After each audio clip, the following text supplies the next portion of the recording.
बिस्मिल्लाहिर्रहमानिर्रहीम। Suhail Zubair tech solo sort channel की जानब से आपको वेलकम करता हूँ। CS614 डेटा वेयर हाउसिंग, ये आपके लिए एक परफेक्ट किस्म का सलूशन है जी। मेहनत हुई है इसके ऊपर बनाने में, क्योंकि लेक्चर सुनना पड़ गया, सर ने इसकी डिटेल नहीं दी थी एज सच। तो ये आपको मैं डिटेल में समझा के इसको सॉल्व किया है मैंने। सर से भी आपको बताऊंगा कि कहाँ पे सर ने इसको सॉल्व किया था और कैसे हमारा और सर का सलूशन सेम है। इसको अपलोड आपने कैसे करना है, ये जो आपने कैलकुलेशन की होगी ना, इसे एक पेज पे रखिएगा और इसका स्क्रीनशॉट ले लीजिएगा। दिखाता हूँ मैं आपको सारी। ये आपने इनलाइन सोल्यूशन है वहाँ पे अपलोड करनी है। फिर ये नीचे टेबल्स आएंगे, टेबल आपने जो है इसको एज इट इज़ भी कट कॉपी, इधर से कॉपी किया उधर जाके आप पेस्ट कर सकते हैं, या आप ऐसे भी कर सकते हैं। अपलोड सोल्यूशन मैंने आपको समझा दिया है। अब इसकी डिटेल डिस्कशन कर लेते हैं हम।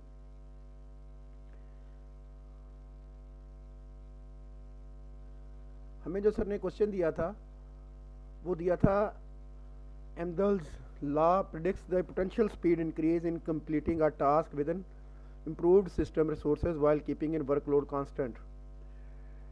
तो सर ने हमें कुछ डाटा दिया हुआ था जो कि ये है, दिस वन। इसको मैं हाईलाइट कर दूं। Initial fraction of code that can be executed sequentially 10%। The initial number of processes 200। assume zero overhead and perfect parallelism. Now student will have to apply the given Amdahl's law on the initial values and after that doubling the values. तो अहमद ला का यहाँ पे sir ने formula दिया हुआ था जो कि मैं आपको दिखा देता हूँ, यहाँ पे पड़ा होना चाहिए। ECS 614, ये हैंडआउट्स, दिस वन।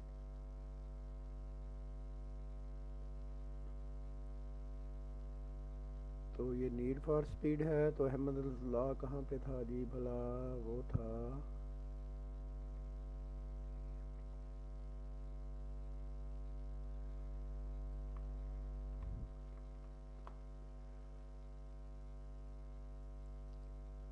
ढूंढ के मैं आपको एग्जैक्ट उसी लोकेशन पे लेके चलता हूँ ना जी। ये आ गया जी। ये फार्मूला गिवन है हमें हैंडआउट्स में। अब यहाँ पे ये फार्मूला है, इसके मुताबिक हमने काम करना था। हमें वैल्यूज़ गिवन थी। f is the fraction of problem that must be computed sequentially, n is the number of processes.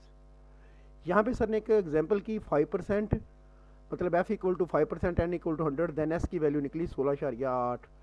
फिर सर ने कहा 10% and n equal to 200, then s की वैल्यू निकली 9.6। अब आपने इस चीज़ को याद रख लेना है, ये साबित करेगा कि हमारा सोल्यूशन जो एक्यूरेट है, हमारा सोल्यूशन जो है वो एक्यूरेट है।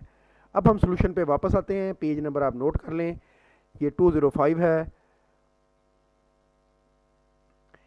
मैंने सिंपल सादा अल्फाज में लिखा है equal to 1/f plus into 1 minus F slash N, मतलब 1 माइनस एफ स्लैश एन, और फिर ये सारा जो रिजल्ट है इसको जमा करना है एफ में, और जो रिजल्ट है उसे 1 पे डिवाइड कर देना है। ठीक है जी। Where s equal to speed factor, f equal to initial factor of code that can be executed sequentially, N initial number of process given. Initial factor जो दिया हुआ था मुझे 10%, तो ये बना 0.1, मतलब 100 पे डिवाइड करें तो 0.1। Initial number of processes 200। Using the given initial values let's calculate the initial speed factor. Initial equal to है 1 divided by 0.1 plus 1 minus 0.1 divided 200, 0.9 divided by 200, 0.0045। जब इसे प्लस से किया तो 0.100, 1 पे डिवाइड किया तो यह है 9.567। कब? जब 10% और 200 है। तो आप इसको वेरीफाई यहाँ से कर लेंगे। देखें f equal to 10%, n equal to 200, तो 9.56। इसका मतलब है कैलकुलेशन 100% एक्यूरेट दे रहा हूँ मैं आपको। अब मुझे इसे डबल करना है। 2 को मल्टीप्लाई किया 0.1 से तो 0.2, नंबर ऑफ प्रोसेस को 2 से मल्टीप्लाई किया तो 400, S new equal to 1 divided by ये पूरी कैलकुलेशन है, तो ये अप्रॉक्सीमेटली बना 4.950। Therefore the new speed factor is approximately 9.5.0. From the calculation above, it is evident that the speed of factor decrease when the ratio of sequential code to the number of processes is doubled. Hence, Amdahl's law predict the speed does not remain the same in this scenario. उसके बाद question 2 था मेरे पास, ये भी समझने वाला है, इसके ऊपर थोड़ा सा टाइम लग गया क्योंकि ये असाइनमेंट फर्स्ट टाइम आई है, ऐसे ही सर ने पहले असाइनमेंट नहीं दी थी तो समझने में थोड़ा टाइम लग गया. Consider the table given below, create index table for both columns specialization and degree program in the context of the bitmap index. ये मुझे टेबल दिया हुआ है, मैं इसको समझा देता हूँ आपको, समझ लें आपका फाइनल टर्म का टॉपिक भी क्लियर हो जाएगा. तो ये 6 स्टूडेंट के रिकॉर्ड से 1 2 3 4 5 6 मुझे किस पे करना है, डिग्री प्रोग्राम और स्पेशलाइजेशन पे.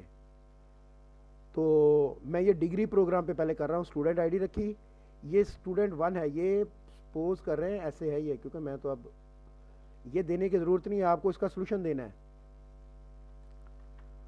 Student 0 0 1 2 3 4 5 6 7 so on. अब MIT किस किस स्टूडेंट के पास है, MIT 1 पे है एक, तो फिर 3 पे है और फिर 4 पे है. ये बात याद रख लेनी है. ये देखें मैंने ऐसे ही किया, 1 पे है, 2 पे नहीं है, 3 पे है और फिर 4 पे है, 5 पे नहीं है, 6 पे नहीं है, बाकी 0 लगा दिया मैंने. MBA कौन कौन से स्टूडेंट डिग्री प्रोग्राम किस किस का है, MBA है जी स्टूडेंट 2 का और स्टूडेंट 6 का. 1 पे मैंने वैसे ही कर दिया, 2 पे 1 कर दिया, 3 पे 0, 4 पे 0, 5 पे 0, 6 पे 1. MCS 5 का इसलिए उसको 1 किया. अब ये जो बिटमैप इंडेक्स बना वो बना MIT के लिए 1 0 1 1 0 0. तो चेक करें क्या मैंने ऐसे ही लिखा है, 1 0 1 1 0 0, बिल्कुल ऐसे ही लिखा है. ये है अब रिजल्ट, ये आपने रिजल्ट देना है सर को. ये इतना पोर्शन है जो हमने रिजल्ट के तौर पर सर को पेस्ट करनी है चीज़ें, वो तो अपनी कैलकुलेशन हमने करके रखी थी. इसी तरह से MBA का मैंने चेक कर लिया, 0 1 0 0 1 चेक करवा देता हूँ मैं, क्या 0 1 0 0 0 1. MBA का है 0 1 0 0 1 और MCS का 0 0 0 1 0. जाके बेशक आप चेक भी कर लेंगे. तो 0 0 0 1 0. चलें जी, अब आगे आ जाएं. अब वेब डेवलपमेंट जो कोर्स है तो वो किस किस स्टूडेंट का है, इस यहाँ से हमें चेक करना है. स्पेशलाइजेशन में जिनकी वेब डेवलपमेंट है, सिर्फ स्टूडेंट 1 की है, मैनेजमेंट 2 की है, 5 6 की है.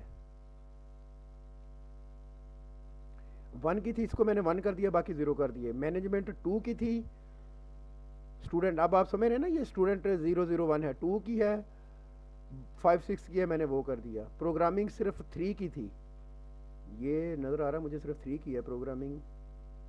हाँ जी ठीक है. 4 की नेटवर्किंग है. अच्छा जी, उसके बाद नेटवर्किंग 4 की है. तो ये मैंने ऐसे बना दिया. अब वेब डेवलपमेंट का बिटमैक्स इंडेक्स क्या बना, 1 0 0 0 0 0.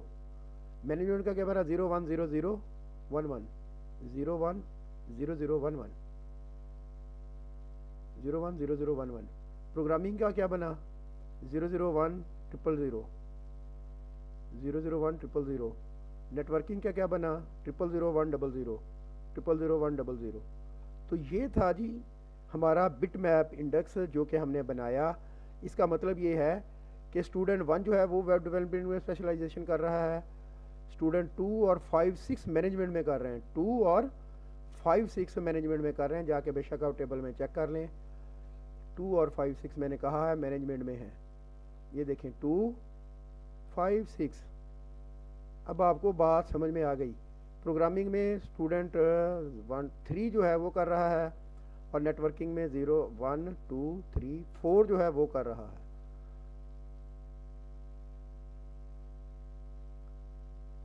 तो ये बिटमैप सबमिशन गाइडलाइन आपको मैंने पहले बता दी हैं, आप इसको कॉपी पेस्ट करके उधर ले जाएंगे.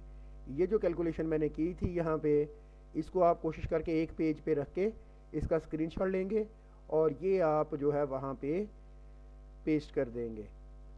चैनल सब्सक्राइब नहीं किया हुआ तो प्लीज़ चैनल ज़रूर सब्सक्राइब कीजिएगा. वीडियो को लाइक और शेयर भी करें. LMS के लिए और फाइनल ईयर प्रोजेक्ट के लिए भी आप मुझसे कॉन्टैक्ट कर सकते हैं. दुआ में याद रखिएगा. Thank you very much. Best of luck. अल्लाह हाफिज़.